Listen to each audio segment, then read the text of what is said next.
Métropolis en fait concerne toutes les communes de la métropole du Grand Paris, excepté la ville de Paris. Donc ça représente 130 communes, exactement. Et Métropolis et la métropole ont signé une convention cadre de partenariat qui permet à Métropolis en fait, de proposer son offre à toutes les communes du territoire métropolitain. D'accord. Ce qui fait en fait qu'on n'a pas à gagner un appel d'offres quelque part pour aller voir une commune. L'appel d'offres a été mené à l'échelle de la métropole. La mise en concurrence a eu lieu à cette échelle-là. Une dizaine de groupements ont répondu à la métropole, à la demande de la métropole. Métropolis a été sélectionné. Et derrière, donc, on a toute la légitimité pour aller voir les communes et leur proposer l'offre Métropolis. D'accord. Et aujourd'hui, donc, il y a un argument, enfin quelque chose que j'ai remarqué qui est totalement différenciant et très très important par rapport à ce qu'on peut connaître donc à Paris avec le réseau Vélib, c'est la tarification au kilowattheure, qui est l'élément voilà, de ce qu'on a pu étudier essentiel. Et enfin demandé vraiment par, en tout cas de nos lecteurs, ils parlent que de ça. On le sait. Et donc pourquoi vous avez fait ce choix-là et comment vous le défendez? Nous, on a analysé le sujet naturellement en amont. Ça fait 3 ans maintenant qu'on travaille sur Métropolis et donc on a analysé toute cette stratégie bien en amont. On a analysé l'évolution du marché des véhicules électriques, l'évolution de la fabrication des batteries, du fait que le dimensionnement des batteries augmente de plus en plus, donc que les charges seront de plus en plus longues. Et donc pour avoir un tarif qui soit le plus comment dire, je ne trouve pas le terme. Juste. Le plus juste, mais surtout le plus équitable, c'est ça. Pour avoir le tarif le plus équitable pour tout le monde, seul le tarif au kilowattheure permet d'avoir une recharge qui puisse être facturée de la même manière, quel que soit son véhicule, quelle que soit l'ancienneté de son véhicule, quel que soit l'état de sa batterie et quel que soit le temps qu'on met à recharger. Donc en fait, avec une facturation au kilowattheure, tout le monde paye le même prix. Et c'est ça qui est super important, et c'est une volonté et de la métropole et de Métropolis d'avoir un service le plus équitable qui soit pour tout le monde. Ouais. Donc bravo pour ce choix en tout cas, parce qu'il est, il est très très important. Et maintenant sur la partie borne en elle-même, donc là aussi vous avez fait un choix qui est lié à votre consortium, c'est Itotem.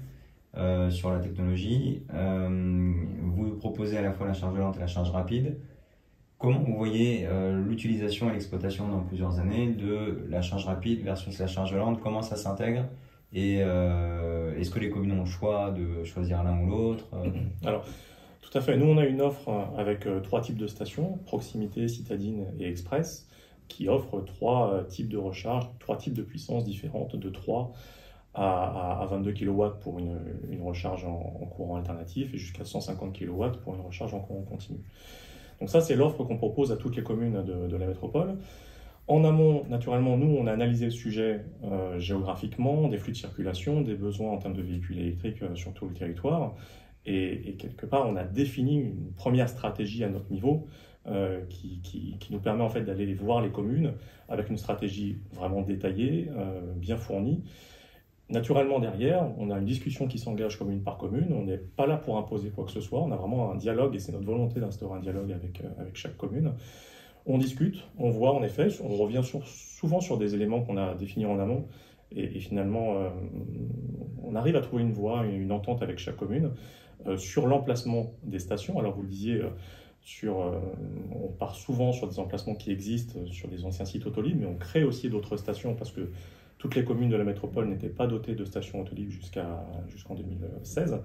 Donc on crée des nouvelles stations et là aussi donc on réfléchit avec les communes sur les emplacements les plus intéressants.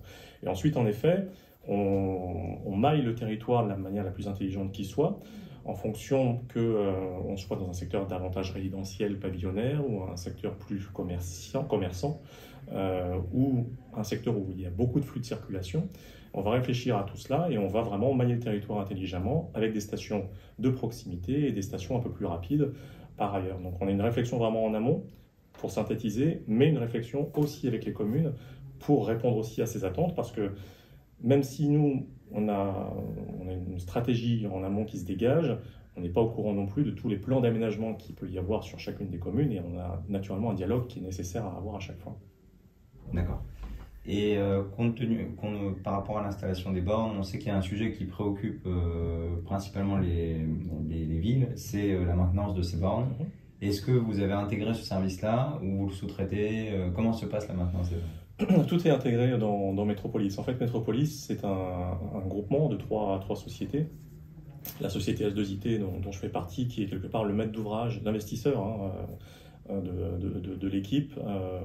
Pour information, Metropolis n'a pas de subvention de la part de la métropole, ne touche pas d'argent de la part des communes.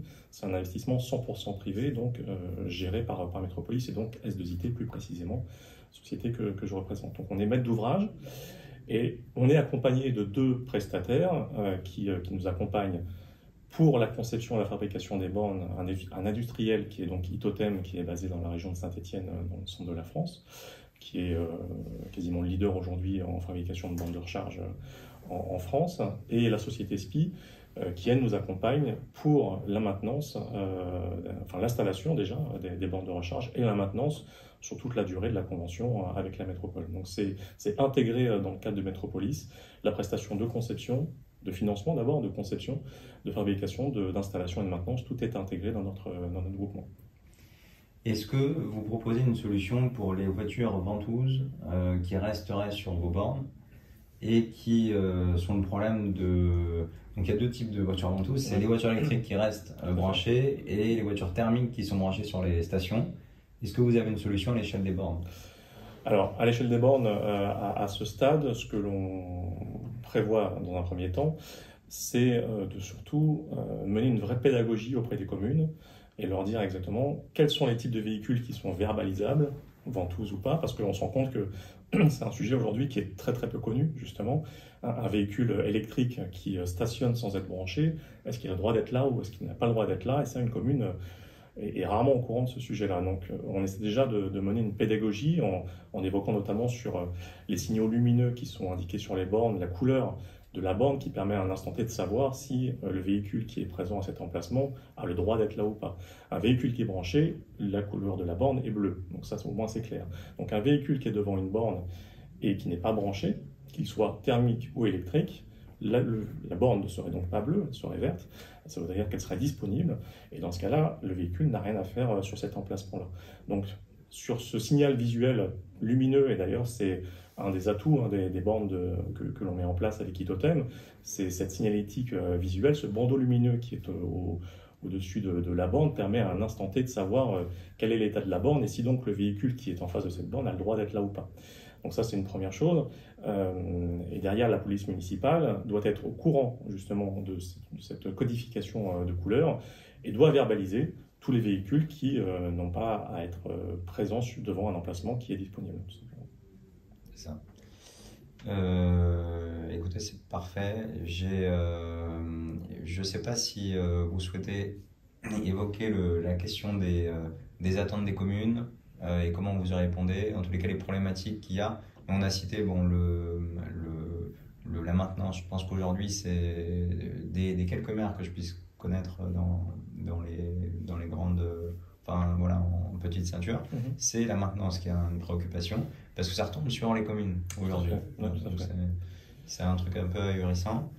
Et moi, de ma conviction, et c'est ça que j'essaie de pas, peut-être faire transparaître, c'est que ça va fonctionner en réseau pour que ce soit vraiment important. Et ne serait-ce que le choix de Believe à Paris, qui choisit une tarification un peu bizarre, c'est un vrai problème. En Ile-de-France, c'est un vrai problème. Donc, c'est vrai que c'est un problème que du coup vous avez plus que nous. Est-ce que vous pouvez en parler? Comment vous défendez ce sujet-là?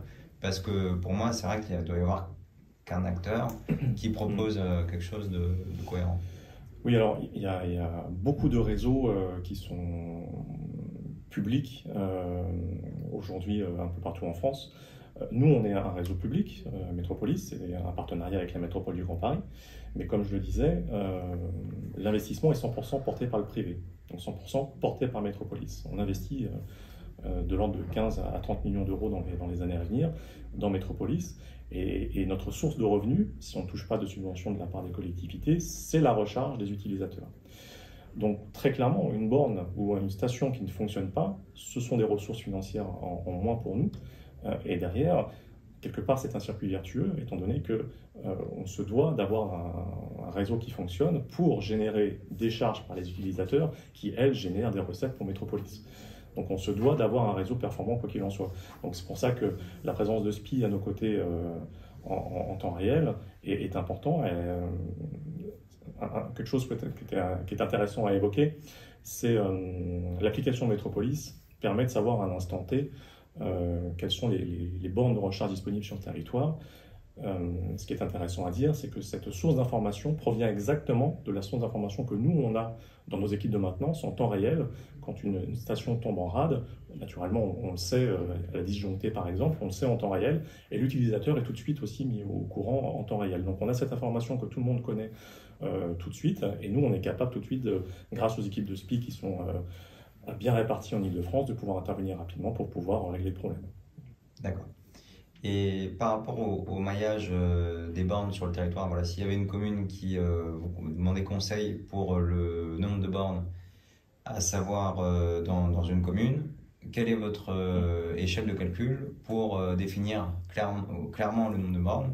Parce qu'en tant qu'utilisateur, bon, on sait qu'il n'y en aura jamais assez, ça veut dire qu'on en voudra à tous les coins de rue et encore ça ne suffirait pas, relativement aussi au sujet de voitures ventouses ou de personnes qui savent pas l'utiliser. Et donc voilà, quelle est votre recommandation par rapport à ça? Alors, vous êtes bien placé pour dire que c'est un sujet qui évolue au jour le jour. Donc, certes, on fait des projections sur 10, 15, 20 ans, mais personne ne sait dire à l'avance exactement ce qui va se passer dans les années à venir. Hein, ça évolue tellement. Nous, notre certitude, c'est que on est sur un marché qui évolue beaucoup, je viens de le dire, mais qui évolue aussi beaucoup sur les bandes de recharge rapides. Les flottes de véhicules, enfin tous les véhicules qui sortent aujourd'hui acceptent la recharge rapide, voire ultra rapide à plus de 100 kW de puissance, ce qui n'était pas le cas il y a encore 3-4 ans. Et donc nous, ce qu'on souhaite, c'est mettre en place davantage de stations express chez Metropolis, donc qui permettent de recharger jusqu'à 150 kW de puissance, pour permettre justement d'avoir un temps de recharge limité, et donc d'avoir sur une même station une vraie rotation des véhicules et de lutter justement contre les véhicules qui mettraient 24 heures à recharger une batterie de 100 kW par exemple. Grâce à cette offre qu'on propose en voirie publique, et aujourd'hui on est les seuls en tant que réseau public, naturellement, je m'exprime, on est les seuls à proposer ces bandes de recharge. Ça permettra de limiter les points de charge. Aussi un élément important qui est à prendre en compte, une station express Metropolis équivaut à 83 points de charge anciennement Autolib. Donc c'est un point important. Une station express Metropolis, c'est 4 points de charge, simplement. Ça équivaut à 83 points de charge anciennement Autolib. Donc ce qui veut dire qu'en mettant l'accent sur la puissance de recharge, ça nous permet de vraiment réfléchir à des secteurs géographiques les plus intéressants pour implanter ces stations très dimensionnantes et pour limiter finalement l'emprise sur la voirie publique en multipliant le nombre de points de charge limité à 3, 7, voire 22 kW.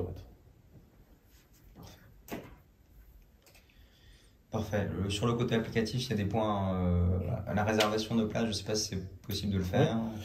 Oui, sur l'application, l'application offre plusieurs avantages. Déjà, d'être informé en temps réel de l'état du réseau, ça c'est une première chose. Et derrière, de pouvoir réserver en effet son emplacement si on le souhaite. Si on est abonné, c'est un avantage qu'on privilégie pour les abonnés Metropolis. Donc un abonné peut très bien aller sur l'application, réserver son point de charge à l'avance, 30 minutes à l'avance. On ne permet pas une réservation sur 3 jours, ça n'aurait pas de sens, pour justement libérer les points de charge pour tout le monde. Mais on donne un laps de temps de 30 minutes pour un abonné pour pouvoir réserver son point de charge. Et un autre élément que l'application propose également, c'est la possibilité de choisir sa puissance de recharge à une station.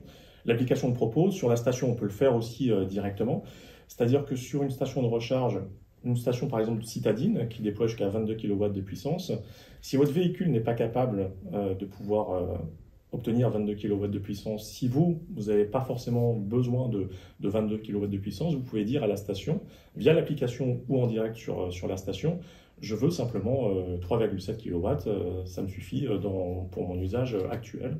Et ça permettra justement de pouvoir caler sa durée de recharge en fonction de ce besoin du moment. Voilà, c'est une des applications qui ont été mises en place par Metropolis pour rendre aussi un peu plus actif l'utilisateur dans le cadre de sa recharge et ne pas simplement être passif devant la recharge.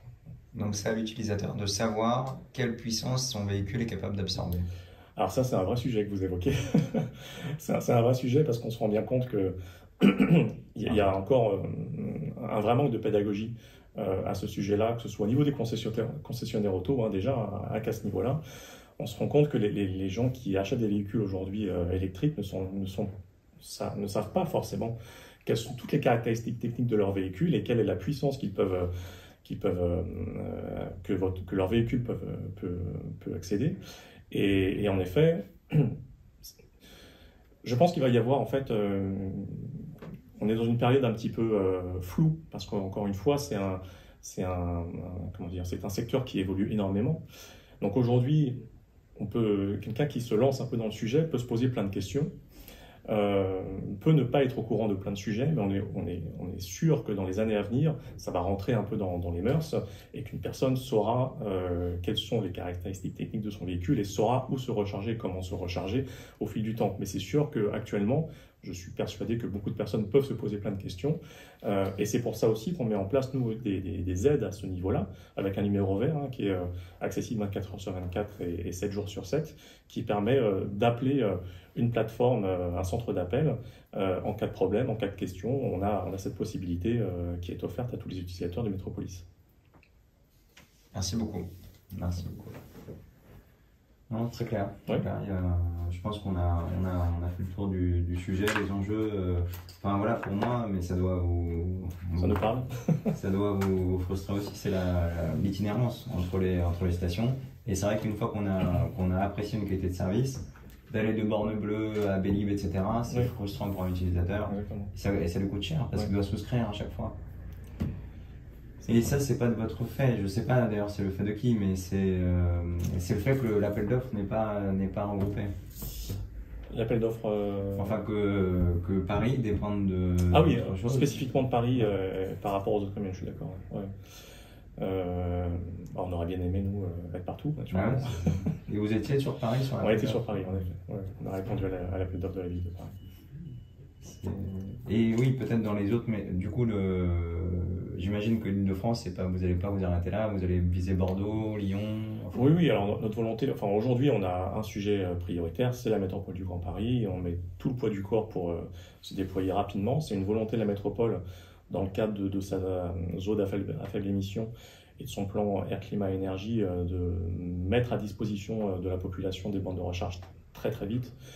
Dans le cadre aussi du plan de l'État des 100 000 bornes, hein, tout ça est lié. Et donc on met tout le poids du corps sur Métropolis et la métropole du Grand Paris naturellement.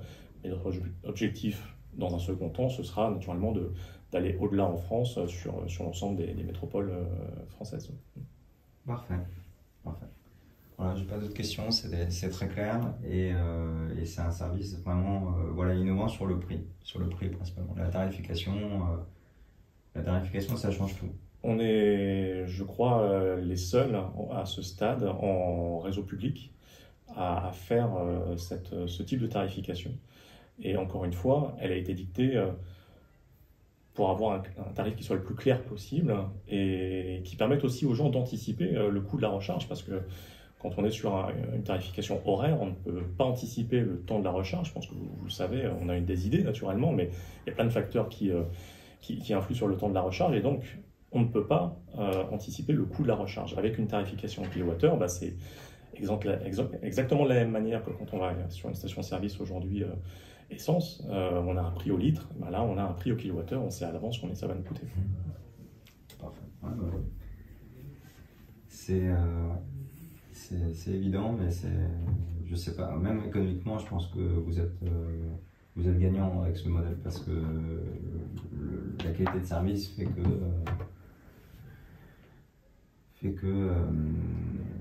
il n'y a pas de débat possible. Et Vincennes, ça a été la première ville que vous avez... Non, la première ville, c'est Rueil-Malmaison. C'est Rueil. Ah, on a fait l'inauguration. Oui, c'est ça. Alors, la première ville à avoir été équipée a été Rueil-Malmaison avec une station test qui a été mise en place en juillet 2020 Une station test qui a duré 6 mois, enfin qui était en exploitation pendant 6 mois de manière gratuite pour simplement voir comment elle fonctionnait et nous permettre à nous de corriger quelques défauts, notamment l'écran a été modifié pour avoir plus de réactivité avec l'utilisateur.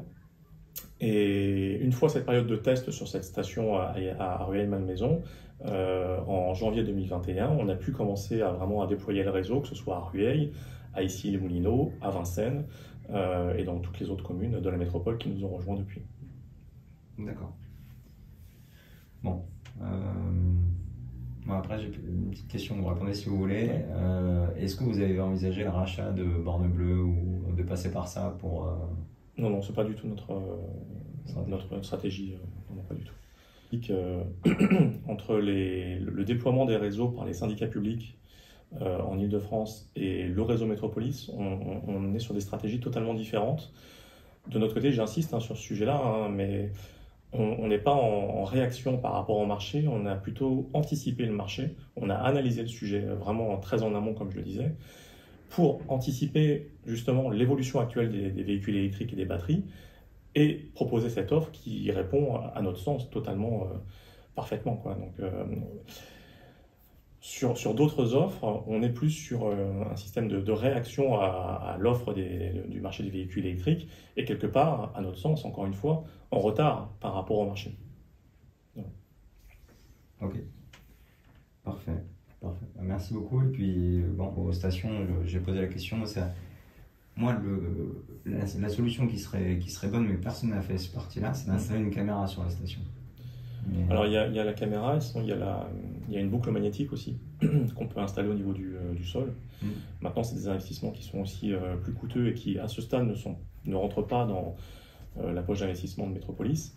Maintenant, il n'est pas dit qu'à échéance, je dis une bêtise, mais 3-4 ans, on réfléchisse peut-être à équiper les stations en fonction de la réalité du terrain, d'équiper les stations de ce type d'installation. On peut très bien y réfléchir naturellement. Ouais. Si on se rend compte que le sujet des véhicules ventouses est vraiment problématique, aujourd'hui ça ne l'est pas trop parce que chez Métropolis, il y a un élément qu'on n'a pas forcément évoqué, c'est que notre parti pris aussi, c'est pas d'installer des bornes isolées sur le territoire avec un seul ou 2 points de charge maximum, parce qu'on est quasiment certain qu'une fois sur 2, le point de charge soit pris par quelqu'un et qu'on ne puisse pas se recharger. Or, chez Métropolis, en fait, on a mis en place des stations de recharge de 4 à 6 points de charge, ce qui permet de dire qu'aujourd'hui, on a largement la tranquillité d'esprit de se dire que quand on arrive sur une station Métropolis, on a un point de charge disponible. Donc ça, c'est un point qui est aussi important, que tout le monde ne fait pas, d'avoir vraiment le nombre de points de charge important pour pouvoir accéder à sa recharge. Donc aujourd'hui, le fait d'avoir des véhicules ventouses, il y en a certes, mais à ce stade, ça ne nous pénalise pas forcément. Par contre, dans 2 ou 3 ans, il est possible que là, ça nous pénalise vraiment. Et dans ce cas-là, comme je le dis, on investira peut-être sur des moyens qui nous permettront de savoir en temps réel si des stations sont ventousées ou non et pouvoir y remédier. Parfait. Juste un petit détail sémantique, vous parlez d'appel d'offres, c'est pour ça que ce n'est pas le bon terme. Nous, l'appel d'offres a été, je disais, mené par la métropole du Grand Paris.